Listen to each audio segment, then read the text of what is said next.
Land titling act రద్దు కోసం revenue minister గారు బిల్లు ప్రవేశపెట్టారు. ఈ చట్టాన్ని చూస్తే చాలా భయంకరమైన చట్టం. ఏ మాత్రం కూడా ఆలోచించకుండా ఈ చట్టాన్ని తీసుకురావడం చాలా సమస్యలకు దోహదం చేసింది. ఎన్నో రోజులుగా లాయర్స్ అయితే ప్రజల్ని చైతన్యవంతులు చేస్తూ ఎక్కడికక్కడ ఆందోళన చేశారు. ఈ చట్టం కనుచుంటే పౌరుల ఆస్తి హక్కును మొత్తం మింగేసే పరిస్థితి వస్తుంది. ఇప్పటికే అధ్యక్ష రాష్ట్రంలో ఎప్పుడూ లేనంత ఈ భూ వివాదాలు పెరిగిపోయినాయి. చాలా దిక్కలు ఇప్పుడు నా నియోజకవర్గం కుప్పం నియోజకవర్గంలో చూస్తే ఎప్పుడూ నాకు ఒక్క కంప్లైంట్ కూడా రాలేదు. 40 ఏళ్ళ నుంచి నేను అక్కడ సీఎంగా, ముఖ్యమంత్రిగా, ఎమ్మెల్యేగా, ప్రతిపక్ష నాయకుడిగా ఉన్నాను. ఈ 5 ఏళ్లలో జరిగిన అవకతవకలు ఆ నియోజకవర్గంలో ఎక్కువ కంప్లైంట్లు వచ్చేది భూ వివాదాలపైన వచ్చాయి. నేను చిన్న చిన్న మీటింగ్లు పెట్టుకొని మాట్లాడేటప్పుడు ఏదైతే 22A ఎవరైనా భూమి ఉంటే దాని పక్కన 22A అని వేసేస్తే అది ప్రభుత్వ భూమి అయిపోతుంది. అక్కడి నుంచి ఎవరైతే సెటిల్మెంట్ చేసుకోవాలనుకుంటారో వీళ్ళందరూ రావడం నెగోషియేషన్స్ మొదలు పెడతారు. లేకపోతే ఇది గవర్నమెంట్ భూమి అవుతుంది. మనం కానీ ఒప్పుకుంటే వాళ్ళు ఒప్పుకుంటే దాన్ని ఆటోమేటిక్గా మళ్ళీ ప్రైవేట్ భూమి కింద 22A తీసేసి మళ్ళా ప్రైవేట్ భూమి కింద సెటిల్మెంట్ చేసుకునే పరిస్థితికి వచ్చారు. అధ్యక్ష టెక్నాలజీ కూడా చాలా ప్రమాదం. నేరస్తుల దగ్గర టెక్నాలజీ ఉంటే మొత్తం మార్చేయడం, రికార్డులు మార్చడం చాలా ఈజీగా అయిపోయే పరిస్థితి వస్తుంది. ఇప్పుడు దానికి తోడు మీరు చూస్తే అధ్యక్ష ఇటీవల కాలంలో ఇవన్నీ కూడా సెంటిమెంట్స్ ఉంటాయి. భూమి అనేది తరతరాలుగా వారసత్వ ప్రకారం వస్తుంది. మా తాత, మా ముత్తాత ఇచ్చిన భూములు ఇప్పుడు కూడా మాకు వస్తూ ఉంటాయి ఆ కుటుంబానికి. అలాంటి భూమిలో పట్టాదారు పాస్ పుస్తకాలు ఇవ్వడం ఆనవాయితీగా పెట్టుకుంటాం. రాజముద్రేస్తాం అంటే ప్రభుత్వం ముద్రేసిస్తాం. అలాంటిది ముఖ్యమంత్రి ఫోటో వేసుకొని పట్టాదారు పాస్ పుస్తకాలు ఇవ్వడం అంటే సెంటిమెంట్స్తో ఆడుకోవడం. ఇది ఎక్కడ చూడలేదు అధ్యక్ష, ఎవ్వరూ చేయలేదు ఇంతవరకు కూడా. అలాంటివి చేశారు. అప్పటికే ప్రజల్లో చాలా కోపం ఉంది, ఆవేదన ఉంది, ఆవేశం ఉంది. ఏమీ చేయలేని పరిస్థితిలో ఉన్నారు. అయితే ఇటీవల భూ సర్వే కూడా అన్నారు. ఈ భూ సర్వే కూడా దిశ మొత్తం సెటిల్మెంట్ చేస్తామనే ఉద్దేశంతో చేసి డబ్బులైతే ఖర్చు పెట్టి ఎక్కడికక్కడ వివాదాలు పెంచారు, కానీ ఎక్కడా వివాదాలు తగ్గించే పరిస్థితి లేదు. దానిపైన కూడా నేను చాలా స్పష్టంగా చెప్పాను. హోల్డ్ చేశాం, స్టే చేశాం. ఇవన్నీ క్షుణ్ణంగా స్టడీ చేసిన తర్వాతనే చేస్తామని చాలా స్పష్టంగా హామీ ఇచ్చాం. అధ్యక్ష ఈ చట్టం వల్ల పౌరుల ఆస్తి మొత్తం లాగేసే పరిస్థితి వస్తుంది. నేను అన్ని మీటింగుల్లో మాట్లాడాను. కనీసం ఒక్క మాట మేము ఇది చెయ్యము, ఇది ఉద్దేశం లేదని ఒక్క మాట చెప్పలేదు.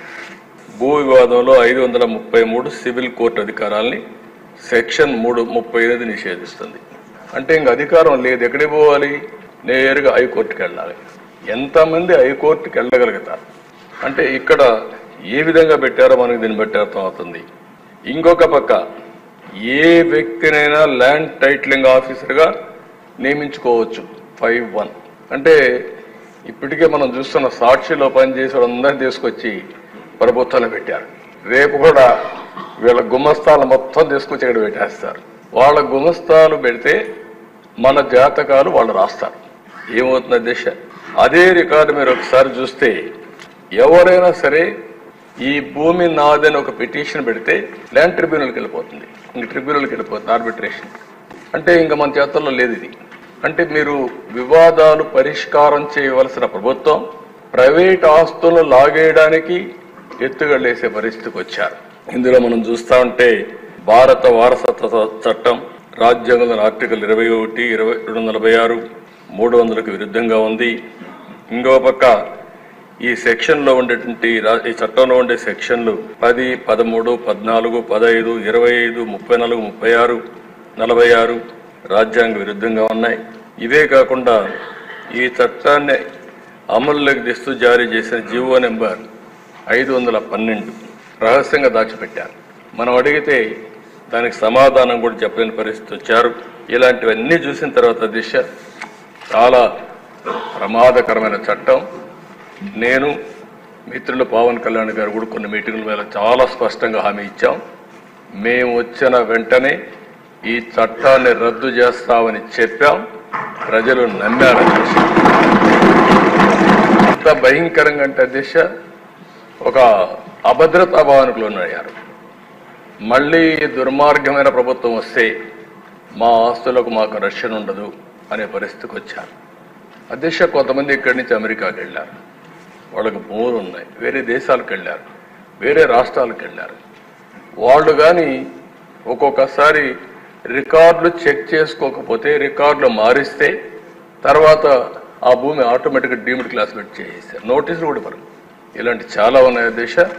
ఏది ఏమైనా మేము చెప్పాం, చెప్పిన తర్వాత చాలా స్పష్టంగా హామీ ఇచ్చాం.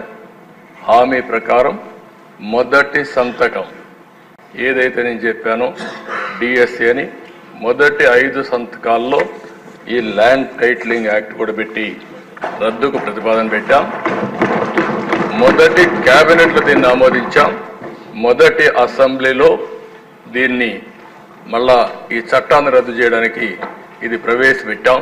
ఇది మా చిత్తశుద్ధిని మరొక్కసారి తెలియజేసుకుంటూ సభ్యులందరూ కూడా దీన్ని ఏకగ్రీవంగా బలపరిచి ఈ నల్ల చట్టానికి మంగళం పాడాల్సిందిగా మరొక్కసారి ప్రార్థిస్తూ, ఈ ప్రభుత్వం ఏ మాత్రం కూడా అజాగ్రత్తగా ఉండం, ప్రజల ఆస్తులు కాపాడుతాం, ప్రాణాలకు రక్షణగా ఉంటాం.